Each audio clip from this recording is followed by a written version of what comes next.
Hello, today is March 10th, 2015. This is 5th period Algebra 2 I already said that, okay. And we're still in section 6-2. We're on the top of page 296 because we're talking about examples 4 and 5.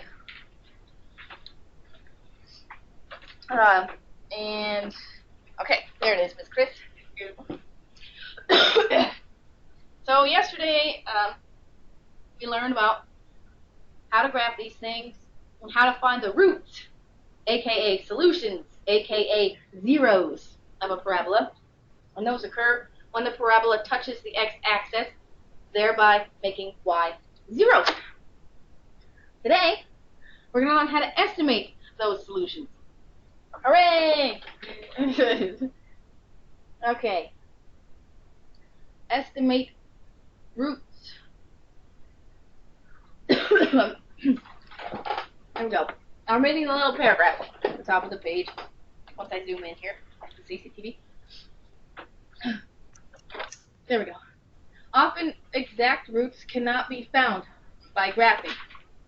Sometimes they're in the middle of a line or in the middle of a square.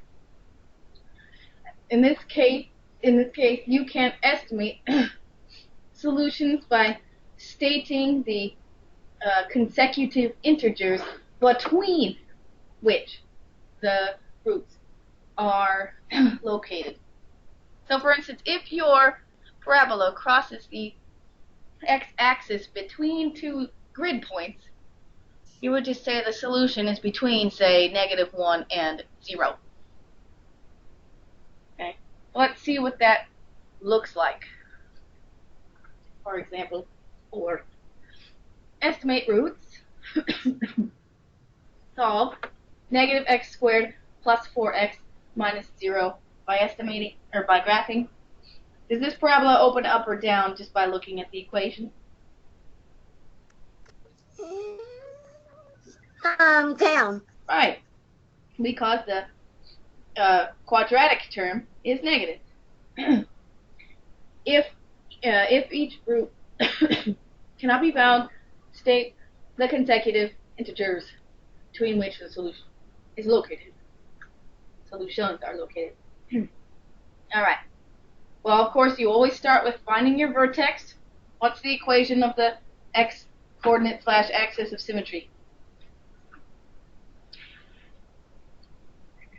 Over 2a.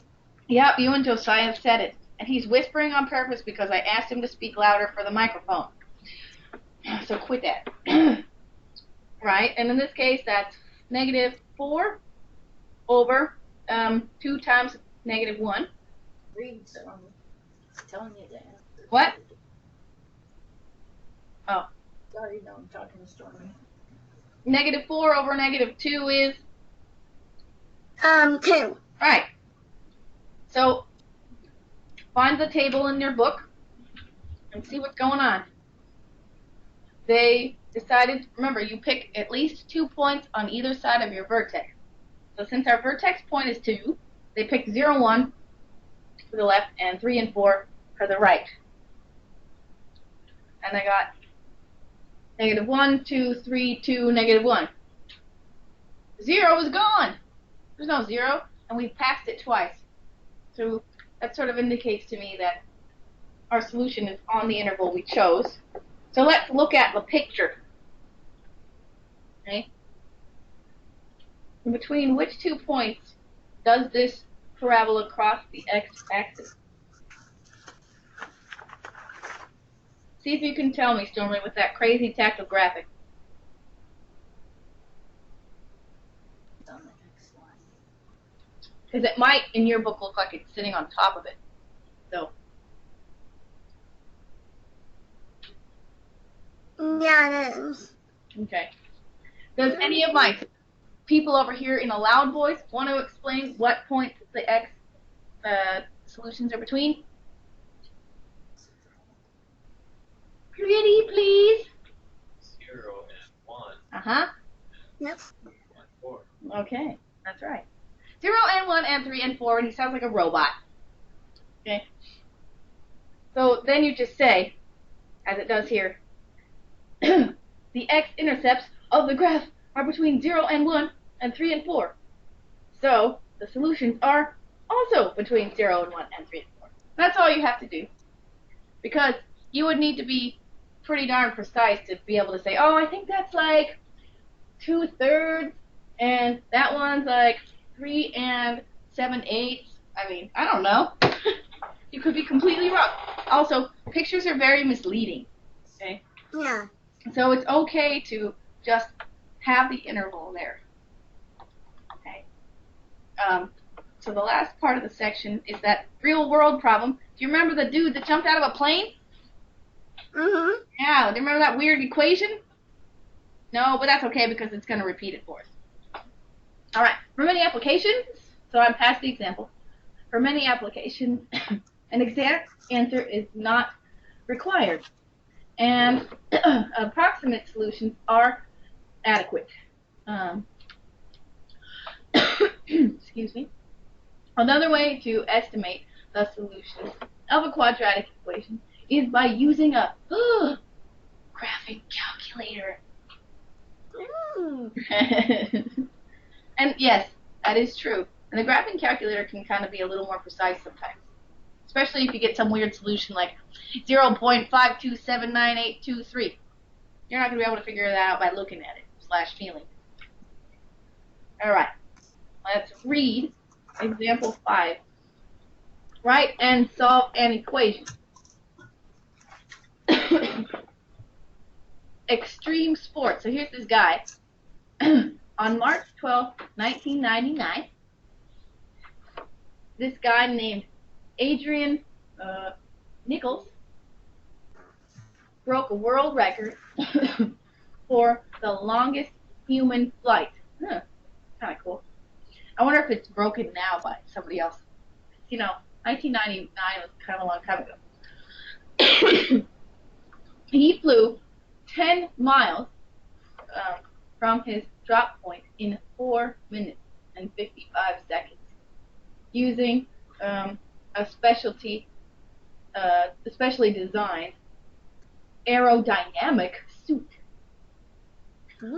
Using the information at the right and ignoring the air resistance, so, gravity, helps you out, and then the air also helps you in a different way. How long would Mr. Nichols have been in free fall had he not used this special suit? And it says use the formula from before. This thing, h of t equals negative t squared plus h sub 0. Okay, and remember that time is in seconds, and h naught is the height. Okay, in feet. So there's this weird little picture over here. There's a guy floating around below a plane, and and there's a little below that he finally decides to open his parachute, and it says he's free falling, and there's like a little line showing how much he free falls, and then there's a little guy with a parachute below the free fall line, saying, "Oh, this is when he stopped." Okay. Now, and it even says opens parachute at 500 feet. Wow. And it also says jumping off point 3,500 feet. Oh yeah, those 35,000 feet. So that's really high. So what do you think h naught must be?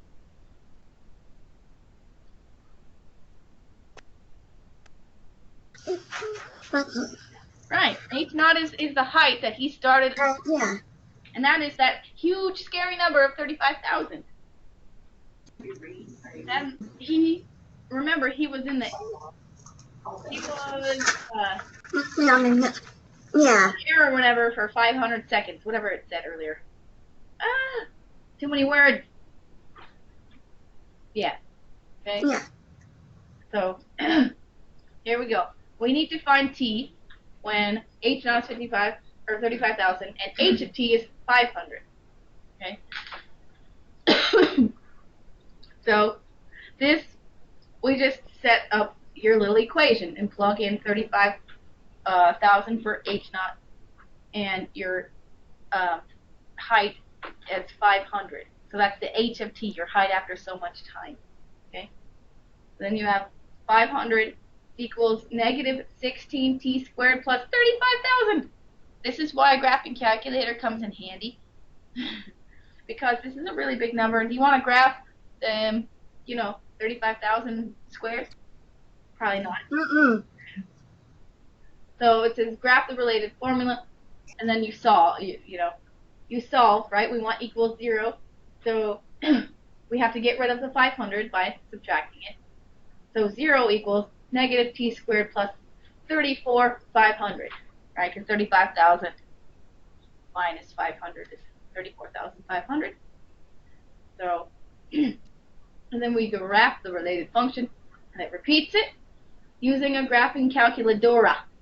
And of course, you gotta your windows so that the x-intercepts of the graph can be shown. So that means your windows on your x on the calculator, you have the option to make it really big. You don't have to just show 1 through 10 on each side. You could show, as many as you want. And if we're making this wide by like 2,000, you might have to go up 20 or 30 each way on x. So we'll see. I'm just going to have you look at this for now. We'll probably practice in one of the homeworks. All right. Use the second function in the calc to find the positive zeros of the formula. Okay. Since this cannot be negative, right? Can we have negative height and time? Mm-mm. We can't have negative time. So, sadly, right, we can't reverse our actions, even though we might want to sometimes. Use the arrow keys to locate the left bound for your zeros, and then hit enter. So we'll practice this, okay? Yeah. Then locate the right bound by pressing enter again, twice. So the left one, I guess for the left one you hit enter once, and the right one you hit enter twice. Because obviously we're going to have 2 zeros. The positive zeros of the function are approximately, here we go, see? This is 46.6 seconds. 4. Oh, yeah. Boy, 46.4. That Mr. Nichols would have been in free fall. Could you imagine that? I'm free falling for 40. That would be the longest 46 seconds of your life. Okay? So, see, if you had your calculator, the standard window is to show only 10 points right and 10 points left on your x-axis.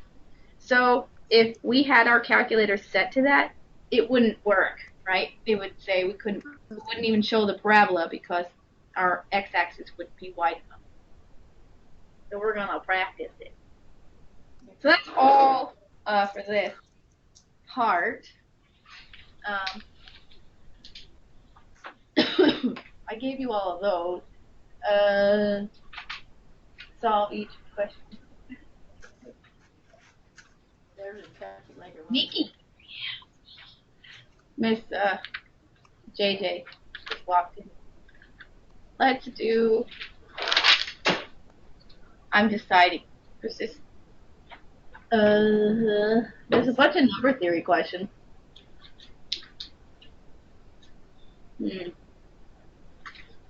Well, excuse me. We could try the archery problem. Sounds kind of interesting. Does anybody here care about archery? It's kind of cool. No, you're no fun. I don't know what that is. Or They don't do a good job in this book of suggesting homework. Shoot the arrow. 14 through 19. I did that. Okay, yeah, so it says 42 through 46 for example 5. Alright. So I would like you to do, Gotta practice first. yeah. If you want to practice the calculator first, Yeah, because you won't know how to do it. yeah, I kind of do. So we all need to practice. But I would also like you to estimate, and therefore, I would like you to do like 32 and 33 for the estimating. And then we're going to practice on the archery problem on 42. So that means right now it's 32 and 33 and 42, just for now. I'm sure I can come up with more to do later. Later. For now, Okay. on how long everything takes. Right. Take it to 42. Yeah, 42. Okay, I'm going to stop the recording so no doesn't have to hear you work. 32. 42 is the graphing calculator one. Yes, ma'am. If I grab it.